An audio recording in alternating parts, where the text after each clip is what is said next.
tardes, para aquellos que nos saludé. Realmente qué lindo es poder cantar.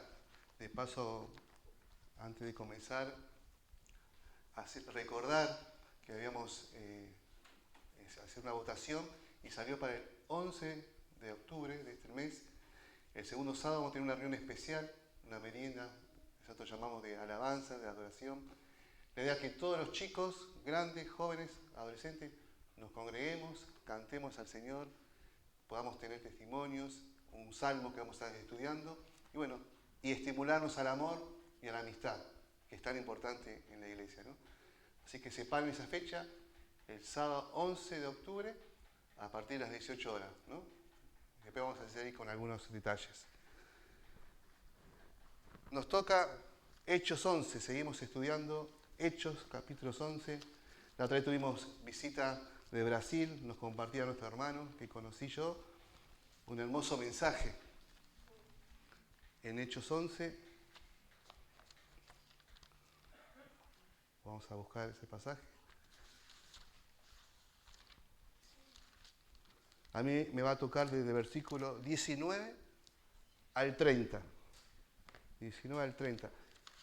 Pero me tomé el atrevimiento de decir el mismo título que nuestro hermano nos compartía como para volver a introducirnos.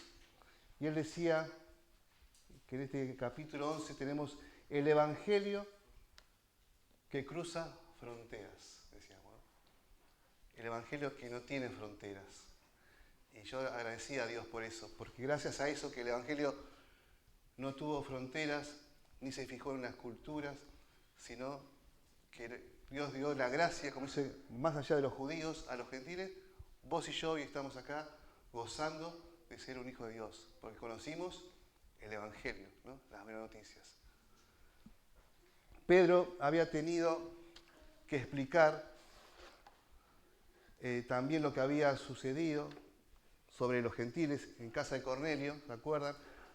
Algunos no lo entendían y pensaban que el Evangelio era solo en ese momento para los judíos. Pero Pedro hace una pregunta clave. ¿Quién soy yo que podía estorbar a Dios? Pedro lo hace de manera, podemos decir, una manera retórica, porque realmente nadie puede detener la mano de Dios o impedir lo que Dios quiere hacer, sino para mostrar lo absurdo que sería intentar resistir, ¿no? Yo ponía acá lo que Dios ya había decidido hacer.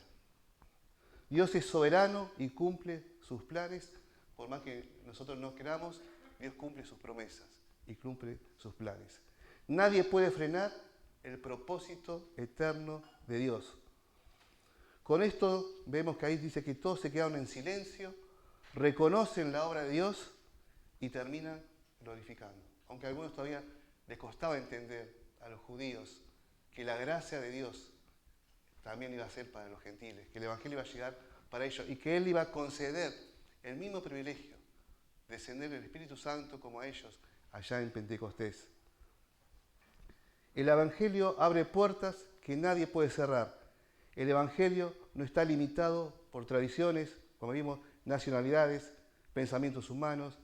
Por algo Juan 3:16, el texto precioso que dice, porque de tal manera amó Dios al mundo, y habla del mundo de la gente, al mundo. Brasileros, argentinos, uruguayos, peruanos, al mundo. Y aún aquellos que nosotros decíamos, ¿no? Como decía este hermano, pensamos que, y para ese también es el Evangelio. A veces juzgamos, ¿para esa persona también? Sí, para la más terrible, más pecadora, el Evangelio está abierto para él. Y el Evangelio sabemos que significa las buenas noticias.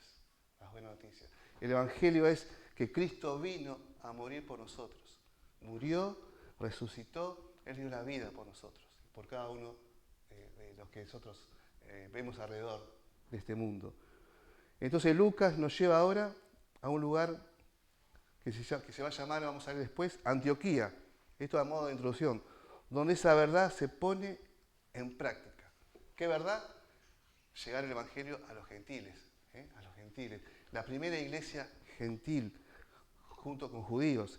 La iglesia empieza a ver cómo el Evangelio llega con fuerza a los gentiles. Y se forma, podemos decir, la primera comunidad cristiana misionera internacional fuerte, ¿no? Y vamos a leer entonces Hechos, capítulo 11, versículo 19. Dice, ahora bien, los que habían sido esparcidos a causa de la persecución que hubo con motivo de Esteban, pasaron hasta Fenicia, Chipre y Antioquía, no hablando a nadie la palabra sino solo a judíos. Pero había entre ellos unos varones de Chipre y de Cirene, los cuales cuando entraron en Antioquía, habían también a los griegos anunciando el Evangelio del Señor Jesús. Y la mano del Señor estaba con ellos, y gran número creyó y se convirtió al Señor. Llegó la noticia de esas cosas a oídos de la iglesia que estaba en Jerusalén, y enviaron a Bernabé, que fuese hasta Antioquía. Bernabé, cuando llegó y vio la gracia de Dios, se regocijó y exhortó a todos a que con propósito de corazón permanecieran fieles al Señor, porque era varón bueno y lleno del Espíritu Santo y de fe. Y una gran multitud fue agregada al Señor. Después fue Bernabé a Tarso para buscar a Saulo, y hallándole le trajo a Antioquía. Y se congregaron allí todo un año con la iglesia, y enseñaron a mucha gente, y a los discípulos se les llamó cristianos por primera vez en Antioquía. En aquellos días unos profetas descendieron de Jerusalén a Antioquía, y levantándose uno de ellos, llamado Ágabo, daba a entender por el Espíritu que venía un gran hambre en toda la tierra habitada, la cual sucedió en tiempos de Claudio. Entonces los discípulos, cada uno conforme a lo que tenía, determinaron enviar socorro a los hermanos que habitaban en Judea, lo cual en efecto hicieron, y enviándolo a los ancianos por mano de Bernabé y de Saulo. Un hermoso pasaje que podamos siempre sacar lecciones prácticas para nuestras vidas. Vemos entonces acá en el versículo 19 que entonces ahora dice, ahora pues, así que es como que, yo te buscaba, es como una bisagra literaria, ¿no? Lo que se está hablando, ahora pues, la aceptación de los gentiles en Jerusalén. Y va a haber otro tema, abre un nuevo enfoque, ¿no? Un nuevo enfoque narrativo, como que Lucas cambia la mirada de Jerusalén hacia Antioquía, mostrando cómo la expansión del Evangelio siguió avanzando más allá ahora que de los judíos, ¿no? Empezaba una nueva iglesia. Antioquía, la primera iglesia gentil, una iglesia ejemplar, podemos decir, una iglesia que vamos a ver que tenía un gran corazón, una iglesia que tenía una gran visión misionera y un gran ministerio. Tenemos que tener en cuenta que la iglesia de Jerusalén, muchas veces juzgamos, pero no es que era perjuiciosa, sino que todavía, como a muchos nos pasa, no entendían, no podían comprender, tenían muy arraigada que se tenía que predicar a los gentiles también. Ellos estaban, muchos todavía no estaban. Por eso que algunos dicen que le predicaban solamente un grupo a los judíos. Pero había otros hermanos de Chipre que sí predicaban a los griegos, a los gentiles.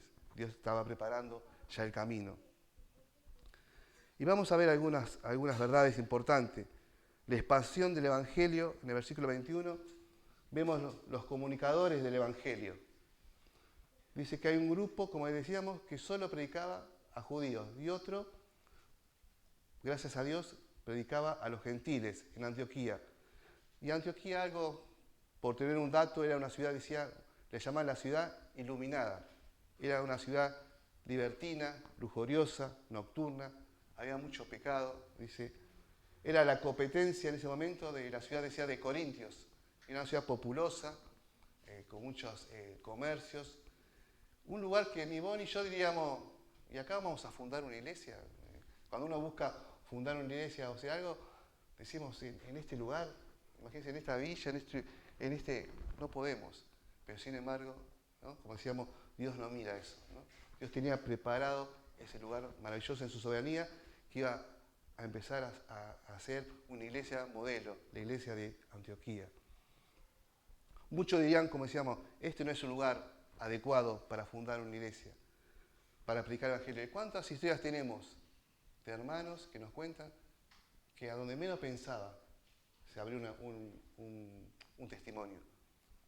O, señalándonos a nosotros mismos, ¿quién iba a pensar que vos y yo, en mi caso yo, iba a tener a Cristo en mi corazón, conociéndome lo que yo era? Por eso, como decía Andrés, nunca olvidarnos de dónde Dios nos sacó. Y sin embargo estamos acá. Ni vos, ni nadie que está acá me escucharía. Solamente me escuchan porque tengo al Señor en el corazón. Tenemos el mismo amor.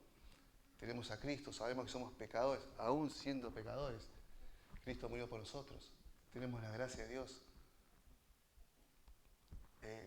Pasó fronteras. Dios no miró lo sucio ni lo malo de mi vida, sino que el Evangelio llegó para todos. Y vemos acá que se iba a empezar a ver una iglesia maravillosa. La confirmación del Evangelio. Vemos en el versículo 21, es muy importante.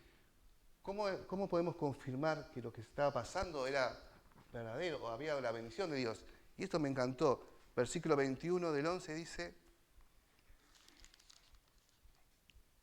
y la mano del Señor estaba con ellos, y gran número creyó y se convirtió al Señor. La mano de Dios estaba con ellos. Es decir, la bendición de Dios sobre el ministerio que ellos realizaban y estaban programando. La mano tiene que ver con la bendición de Dios. Y qué importante, ¿no? Muchas veces se ve un trabajo o se ve algo que se está aprobando porque vemos la bendición de Dios en ese ministerio, en esa vida. La mano de Dios estaba con ellos. Dice, y gran número, dice, creyó. Y también hay resultados, ¿no? Cuando la mano de Dios está, cuando la bendición de Dios está, su aprobación, hay bendición, ¿no? Hay bendición. Dice, también se ve por la salvación confirmada, el crecimiento de la iglesia. Dios utiliza a su pueblo para la expansión del Evangelio y gran número creyó, y acá también creyó, pero no solo por la mano de Dios y su poder. Dios, a pesar de todo, como siempre decimos, Él podría hacer la obra solo.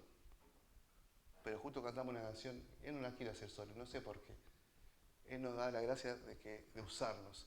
Somos el pueblo de Dios, un pueblo muy especial, pero no para estar sentados cómodos, llamados para anunciar las virtudes de aquel, llamados para lo que hacían los discípulos, lo que hacía Pablo, lo que hacía Pedro, lo que era su pasión, llamados para anunciar las virtudes, su amor. Nosotros tenemos el mismo privilegio. Tenemos el mismo privilegio cuando empezamos a estudiar que tuvo Pedro. No tengo ni plata ni oro, pero tengo algo precioso, el Evangelio, ¿no? El Evangelio. Y a veces nosotros no nos damos cuenta o no valoramos, o queremos que empecemos a valorar lo que tenemos, la palabra de Dios, el mensaje que da vida, que cambia corazones, que perdona, que transforma, ¿no? Y que me cambió a mí, y te cambió a vos y a tu familia. Por eso que qué maravilloso que podamos nosotros también estar haciendo todas las cosas bajo la mano de Dios. Una pregunta, como nos hacía nuestro hermano, confrontante, ¿no? Que me la hago para mí mismo en primer lugar.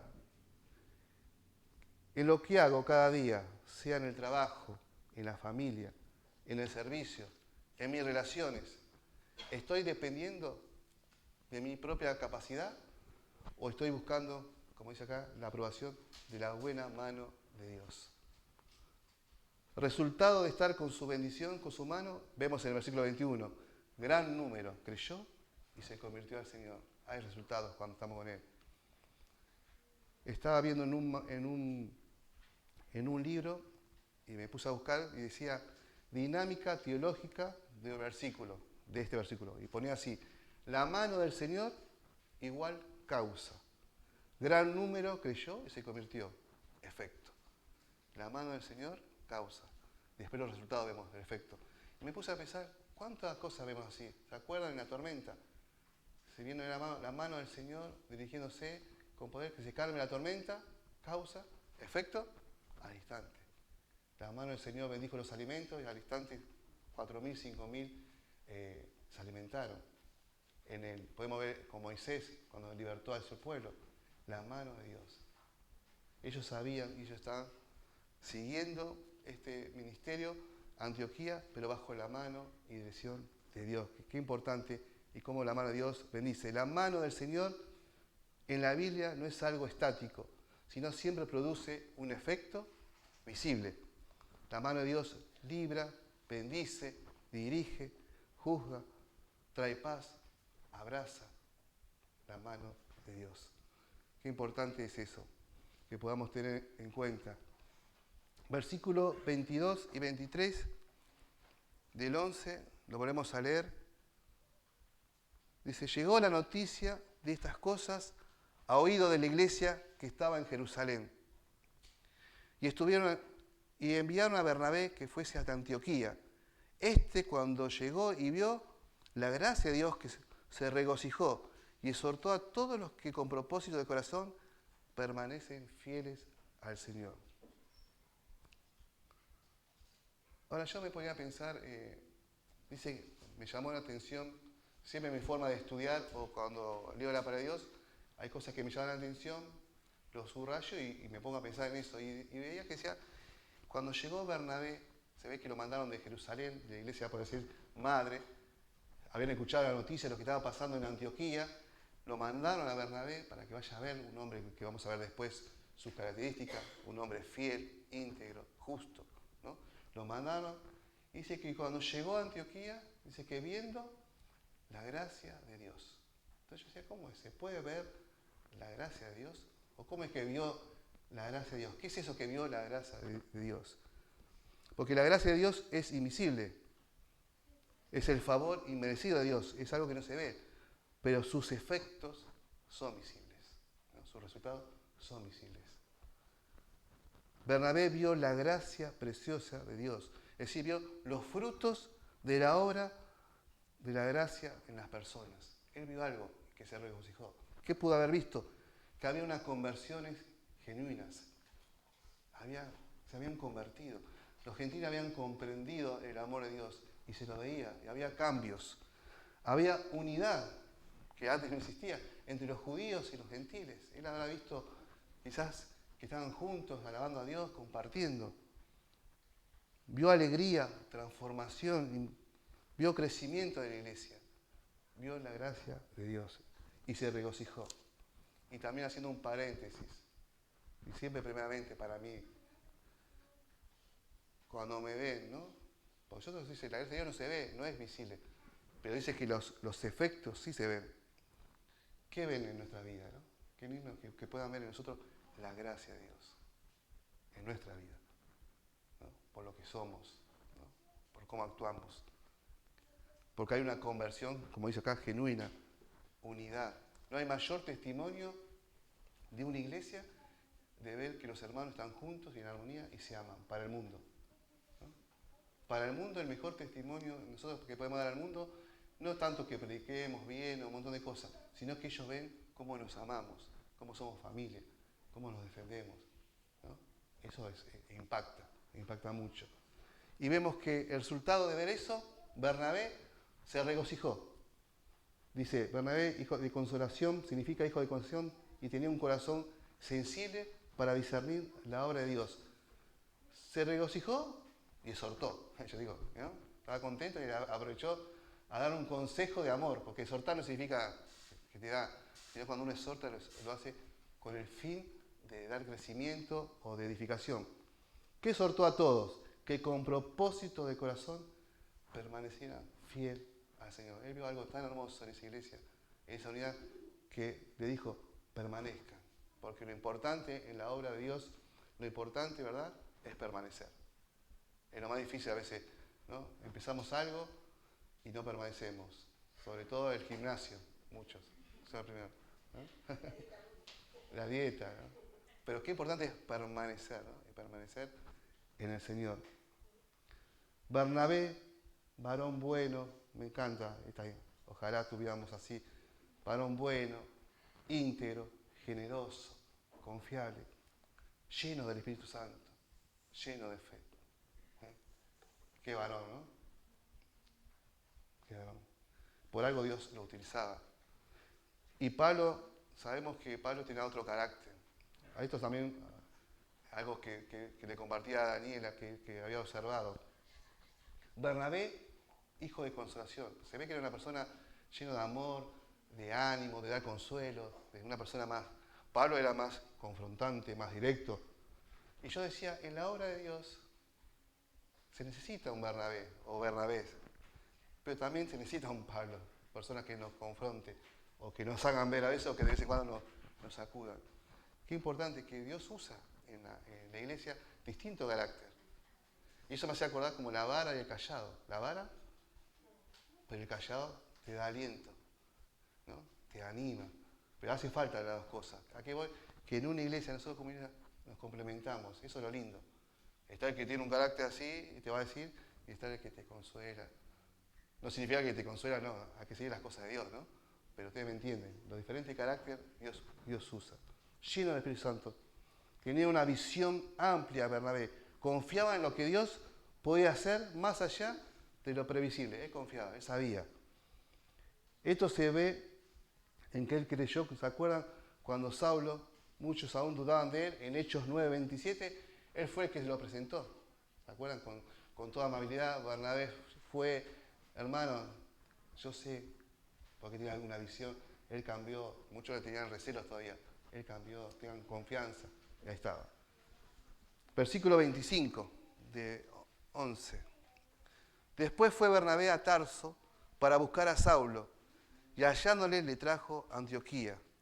Y se congregaron allí todo un año en la iglesia, y enseñaron a mucha gente, y a los discípulos se los llamó por primera vez cristiano en Antioquía. Esto también me encanta. Dice que Bernabé va a Tarso a buscar a Saulo. Para mí esto es clave. Primero, se dice que se pasó entre 8 y 10 años de ese momento. Pablo estaba, no sé, se habrían olvidado de Saulo en ese momento. ¿De Saulo? ¿Por qué? No, pasó mucho tiempo, pero Bernabé dice que cuando vio todo eso que compartíamos, se alegró, se habrá acordado de Saulo, dice que lo fue a buscar. ¿Por qué? Y yo me acordaba, porque en Hechos 9:15, ¿se acuerdan? Que el mismo Dios, cuando se convirtió, dijo, instrumento útil es este, por Pablo, escogido, especial, ¿para qué? ¿Para predicar a quién? A los gentiles.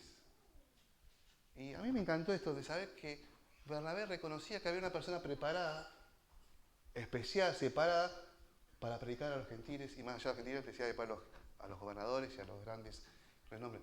Pero qué hermoso esto. Esto nos habla también que como iglesia, porque si bien se habla de la iglesia, qué bueno es reconocer los dones de cada hermano. Capaz que vamos a una campaña a evangelizar o hacer algo, y yo no tengo semejante campaña. Pero Freddy sí. Entonces, qué bueno, Freddy. ¿Por qué es importante eso? Saber reconocer los dones y a cada uno a dónde puede funcionar mejor. Eso nos habla que había humildad, no había competencia, ¿no? Que va a venir en mi lugar. No hay competencia en la obra de Dios, había humildad. Él sí tenía una amplia visión, sabía que la obra de Dios es de todo y es para glorificar a Dios. Y nos manda a buscar, eso me encantó, porque se acordó de eso. Instrumento escogido me es este para predicar a la gente. Y qué mejor que Pablo. Y todos sabemos que a partir de estos capítulos, Pedro y un montón empiezan a, por así decir, desaparecer. Y empieza el gran apóstol Pablo. Ahí empieza Pablo realmente, en los viajes misioneros y a compartir el Evangelio. Empezó su ministerio fuerte, por así decir. Bernabé va a Tarso a buscar a Saulo, reconoce la obra en Antioquía, que necesita obreros preparados, como decíamos, recordaba que Dios había escogido a Saulo como instrumento útil, especial, para predicar a los gentiles, Hechos 9:15. No tenía miedo de compartir, como decíamos, el liderazgo, de competir, sino que al contrario, él cooperaba para la obra de Dios. Antioquía, como veíamos en el versículo 26, que dice que se quedaron un año, se quedaron en la iglesia con un propósito, a enseñar, a preparar, capacitar, discipular a esa iglesia, todo un año. Esa iglesia en Antioquía. La iglesia se convirtió en una iglesia, como decíamos, misionera, podemos decir multicultural, porque había de muchos lados. Fue allí donde por primera vez se le dijo a los cristianos justamente cristiano, a los hijos de Dios. Y sabemos que cristianos, podemos decir seguidores de Cristo, del ungido, pequeños Cristos, pero sabemos que cuando se lo decían no por halagarlos, sino en forma que burlona, ¿no? Despectiva, los cristianos. Pero lejos de que los discípulos lo tomaron de esa forma burlona, despectiva, lo abrazaron con orgullo. ¿Qué mejor que me llamen cristiano? Que justamente un cristiano, ¿qué es? Una persona que se identifica con Cristo, que ama a Cristo. ¿Por qué lo llaman cristianos, estos cristianos? Porque hablaban como Cristo o se manejaban con ciertos, podemos decir, conductas. ¿Y qué mejor? La burla de ellos, como yo me ponía a pensar como esa canción que dice que la cruz para el mundo, ¿qué es? Es locura, pero para nosotros tiene suma atracción. Pues en ella llegó el Cordero de Dios. De mi alma la condenación. Para ellos no es algo, pero para nosotros es hermoso. Y acá cristianos se querían burlar, lo decían despectivamente, pero para nosotros yo prefiero que me digan cristiano, por la forma de hablar, quizás por la forma de dirigirme. Como le pasó a Pedro, en aquella vez, que todavía no estaba bien maduro, que lo identificaron. Vos sos de Cristo, en el patio se estaba calentando las manos, y él, no, sí, por la manera de hablar. Ahora, fue algo muy lindo que le dijo, por tu manera de hablar, estabas con Jesús, y él no, en ese momento no reconoció eso. Pero qué hermoso que por nuestra manera de hablar, actuar, amar, etcétera, nos puedan aún decir que somos cristianos, burlándose o lo que quieran decir. Como decía nuestro hermano, creo que Lautaro, la otra vez nos compartía, que decían cura o reverendo, ¿no? Te decían así tus amigos. ¿Quién compartía? Facundo. A Facundo. Le decían un montón de cosas, bueno, qué bueno. Y él dice que se sentía bien porque lo decían porque él estaba mostrando un cambio de vida, ¿no? Que amaba a Dios. Ser cristiano es parecerse a Cristo. Yo ponía acá, no es un título, sino es un reflejo. Significa que Cristo se nota en mi corazón, en mi carácter, en mis palabras, en mis actos, ¿no? Ser cristiano es ser un seguidor del Señor. Por eso que si este mundo se burla, sabemos que no importa. Para nosotros es un halago que se burlen de esa manera. Vemos versículo 27 al 30. En aquellos días, y terminando ya, unos profetas descendieron de Jerusalén a Antioquía. Y levantándose uno de ellos, llamado Ágabo, daba a entender por el Espíritu que vendría un gran hambre en toda la tierra habitada, la cual sucedió en tiempos de Claudio. Entonces los discípulos, cada uno, conforme a lo que tenía, determinaron enviar socorro a los hermanos que estaban en Judea, lo cual estos en efecto lo hicieron, y enviándolo a los ancianos por mano de Bernabé y de Saulo. Acá vemos esta iglesia con 4 características. Una iglesia vemos que tenía, primero, frente a ese profeta que decía que iba a haber un gran hambre, ellos fueron sensibles a la voz de Dios. El aviso fue por medio de un profeta que se llamaba Ágabo. Vemos que la iglesia no desoyó esa, sino que al contrario, la advertencia, sino que reaccionó. Dijeron, tenemos que ayudar a estos hermanos, ¿no? Tener un corazón misionero ya. La iglesia de Antioquía estaba creciendo y ya estaba creciendo con un corazón sensible, un oído sensible. Y lo que más me gusta es que dice que reaccionó. A veces que es importante porque a veces me ha pasado a mí que Dios te habla, que tenés que ayudar a alguien o colaborar con algo o hacer algo. Y sí, pero no tomamos esa determinación de hacerlo, reaccionar, hacerlo. A veces y sí, y después te vas a tu casa o pasan los días o no sé, te pasó y decís, ¿cómo no ayudé? ¿Cómo no hice esto? A veces me pregunto, ¿cómo no hice esto? ¿Por qué no hice esto? ¿Por qué no? Tenía que haber hecho. Qué importante cuando Dios te muestra algo, ser sensible a la voz de Dios y hacerlo. Y Dios bendice mucho de eso. Acordate, cuando hacemos en ese momento las cosas. Era una iglesia con un oído sensible. Una iglesia generosa. Me encanta, porque cuando escucharon, nadie se obligó, nadie dijo vamos a hacer esto, sino que dice que cada uno, conforme a lo que tenía, dijeron vamos a ayudar a esta iglesia. Van a empezar, va a haber hambre, vamos a socorrerla. Y cada uno conforme a lo que tenía. Esto también me habla Que a veces uno dice, no puedo porque no tengo mucho. No, acá no está diciendo que tenga poco o mucho, conforme a lo que tenía. Es decir, vos podés tener poco o mucho, pero podés dar, conforme a lo que tenés. Si tenés mucho, bueno, te podés dar algo. Y si hay poco, también, conforme a lo que tenía, ellos dieron para socorrer a estos hermanos. Una iglesia generosa, solidaria, una iglesia sensible al lado de Dios. También vemos una iglesia confiada. Otra cosa que yo observaba, ¿con quién enviaron las ofrendas? ¿En mano de quién fueron las ofrendas? ¿De Bernabé? Bueno, ¿cómo era Bernabé? Justo, íntegro. ¿Y de Saulo? Que Saulo todavía muchos no lo conocían. Si bien había cambiado, pero ¿qué nos habla esto? Que ya le empezaron a dar confianza. ¿No? Qué hermoso, eso también es muy importante. Reconocimiento, amor, responsabilidad. Ya a Saulo le mandaron las ofrendas, que era dinero, ¿no? Que siempre es algo delicado, en manos de Bernabé y de Saulo. Eso lo demuestra cuando... Y a veces me pone medio gallina porque es hermoso cuando alguien te muestre confianza, ¿no? Como en un trabajo. Capaz estás trabajando en un lugar, en cierta área, pero ves tu responsabilidad, ves cómo sos, y te dice, ahora te vamos a asignar a esta área. Y vos ves ¿por qué? ¿Qué pasa? Porque hay confianza, ¿no? Te empiezan a reconocer.